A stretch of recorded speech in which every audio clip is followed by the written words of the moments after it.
আসসালামু আলাইকুম। আশা করি সবাই ভালো আছেন। তো শুরুতেই রমজানের শুভেচ্ছা জানাই সবাইকে, তার সাথে বসন্তেরও শুভেচ্ছা। এখন ঘড়ির কাঁটায় হচ্ছে 6টা বাজে। আমি আজকে একটু বের হইলাম হাঁটার জন্য।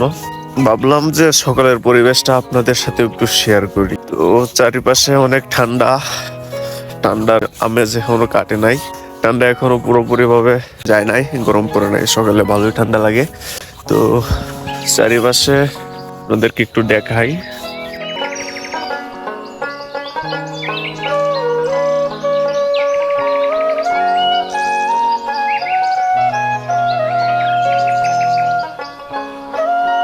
চারিপাশে এই যে সকালবেলায় পাখির কিচিরমিচির আওয়াজ আপনারা শুনতে পারতেছেন কিনা আমি জানি না, তবে আমার ভালোই লাগতেছে। রাস্তা পুরো ফাঁকা, রাস্তাতে কেউ নাই। আজকে অনেকটাই ভালো লাগতেছে। মুরব্বীর আগে বলতো না যে সকালে উঠলে শরীর স্বাস্থ্য ভালো থাকে, আসলে এটা ঠিক। আমাদের প্রত্যেকের সকালে ঘুম থেকে ওঠা উচিত। ওইটা তারপর একটু মর্নিং ওয়াক করলেন বা একটু হাঁটাহাঁটি করলেন, দেখবেন মন থেকে ভালো লাগবে। আমার সর্দি লেগে গেছে, একটু দেখাই। কুয়াশা একটু একটু আছে, একটু একটু দেখা যায় যে দূরে সূর্য উঠবে মনে হইতেছে কিছুক্ষণের মধ্যেই। রাস্তায় কিছু নাই, রাস্তা পুরো ফাঁকা। এমনি ডেলি রুটিন হচ্ছে গিয়ে আমি প্রায় 10টা থেকে 10:30টার সময় থেকে উঠি। তো 10:30 পর্যন্ত ঘুমানোর পরেও শরীর দেখি ব্যথা করে। তো আজকে সকাল সকাল উঠলাম, ভালো লাগতেছে একটু। আশপাশের পরিবেশটা খুব সুন্দর।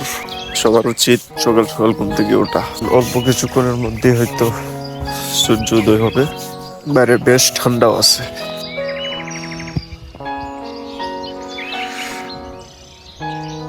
যাকে যাকে পাখিরা খাবার খেয়ে নিচ্ছে সকালবেলা।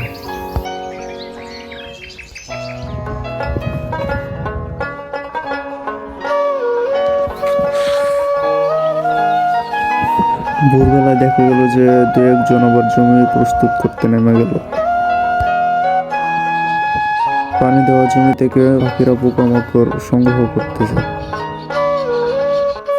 একটা গ্রামীণ দৃশ্য আপনার একটু লক্ষ্য করেন। এই যে নদী,